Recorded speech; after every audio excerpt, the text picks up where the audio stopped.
The girl who read under the streetlight. English saved her life. There was once a girl named Bob. Yes, Bob.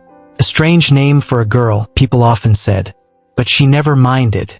Because she believed names don't define who we are, our choices do. Bob was born in a small, forgotten town. The kind of place where dreams often die before they even begin. Her house was made of rusted zinc and patched wood. Her father was gone, her mother sold vegetables by the roadside, and her little brothers, well, they were always hungry. Yet every evening, as darkness swallowed the street, Bob did something unusual. She carried an old, torn English book, walked to the nearest streetlight, the only one that still worked, and sat beneath it. That was her classroom. That was her hope. Bob loved English. She didn't know why, but every word felt like a key. A key that could open a door far beyond her dusty town. Her school had no proper teachers. The English teacher often came drunk, mispronounced half the words, and barely stayed for an hour. So Bob became her own teacher. Every night, she whispered words from her torn dictionary. Apple, beautiful, dream, freedom.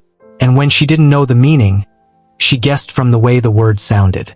Sometimes, she imagined English as a living friend. Someone who listened to her secrets. Someone who never laughed at her accent. But not everyone saw it that way. Her neighbors would mock her. Look at that girl, they'd say. She's talking to herself again. She thinks English will feed her. Bob, go home and sleep. Books won't cook your rice. But Bob kept reading. Under that streetlight, she read until her eyes hurt. Sometimes rain would fall and wash away her pages. Sometimes she'd fall asleep right there, with her head resting on her book. But she never stopped. One night, a man stopped by. He was tall, well-dressed, and clearly not from the neighborhood. He was an English teacher from another town, passing by after an evening class. He saw the little girl reading under the streetlight, her lips moving carefully over every word. He asked softly, "Why are you reading here, child?" Bob looked up, startled. "Because there's no light at home, sir." He smiled. "And what are you reading?" She held up the book shyly. "An old English storybook, sir. I want to speak English one day. Like you." The man chuckled. "Why?" Bob's eyes sparkled. "Because English sounds like freedom." The teacher froze. That answer, from a girl who barely had enough to eat, struck him deep. The next day, the teacher came back with new books. He gave her a small grammar book, a dictionary, and an English storybook. "Read these," he said, "and I'll test you every week." That became their silent routine. Every Saturday, under the same streetlight, he came, and she read aloud to him. Sometimes she stammered. Sometimes she cried. But every week she got better. Months passed. Her pronunciation improved. Her vocabulary grew. And something else began to change, her confidence. One day, the teacher brought news.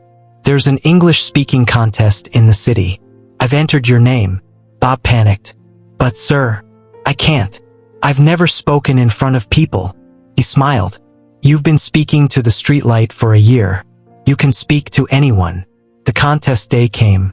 Bob stood on stage in a simple dress, her knees trembling. The microphone looked huge, the audience even larger. She almost ran away, until she remembered her streetlight. She took a deep breath and began. "Good evening, ladies and gentlemen," she said, her voice shaking but clear. "My name is Bob.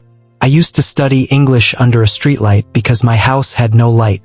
But English gave me light inside my heart." The room went silent. She continued. She spoke about how learning English taught her discipline, patience, and hope. She said, "When you learn a language, you don't just learn words. You learn to dream." By the end, people were crying. And when they announced the winner, it was Bob. That moment changed everything. A local newspaper wrote about the girl who read under the streetlight. An NGO offered her a scholarship. And within a few years, Bob went from that dusty street corner to standing on an international stage, representing her country in a global youth conference, speaking perfect English. She spoke about education, about poverty, and about light, the light that lives in every learner's heart. Her first line that day was simple but powerful. I found light not in my house, but in my heart, and English helped me see it. Years later, Bob became a teacher herself. Not just any teacher, but an English teacher who never forgot her beginnings. Every year, she told her students the same thing. Don't wait for perfect conditions to start learning. Start wherever you are, even if it's under a streetlight. Many of her students didn't know her story. They didn't know that their teacher once had to beg for used books and read under buzzing lamps while mosquitoes sang in her ears. But they could feel her passion. She never laughed at wrong pronunciation. She never mocked poor grammar. Because she knew, behind every struggling student, there's a story waiting for light. So if you're listening to this now, maybe you're trying to learn English. Maybe you've been laughed at for your accent. Maybe you've failed your exams or feel too old to learn. Remember Bob. Remember that little girl who turned a streetlight into a classroom, who made a dictionary her best friend, who turned mistakes into stepping stones.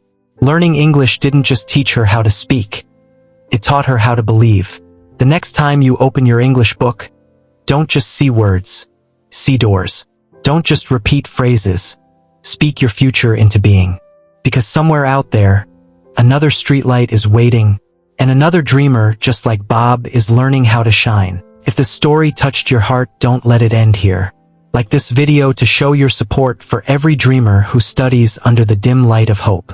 Subscribe to our channel for more life-changing English stories that inspire courage, discipline, and self-belief. Share this story with someone who needs a reminder that education can transform any life, no matter how dark the beginning. And tell us in the comments, where do you learn your English? Speech balloon. Your story might inspire the next generation of learners, just like Bob did. Every click, every share, keeps stories like this alive. Stories that prove that English is not just a language, it's a path to freedom and light.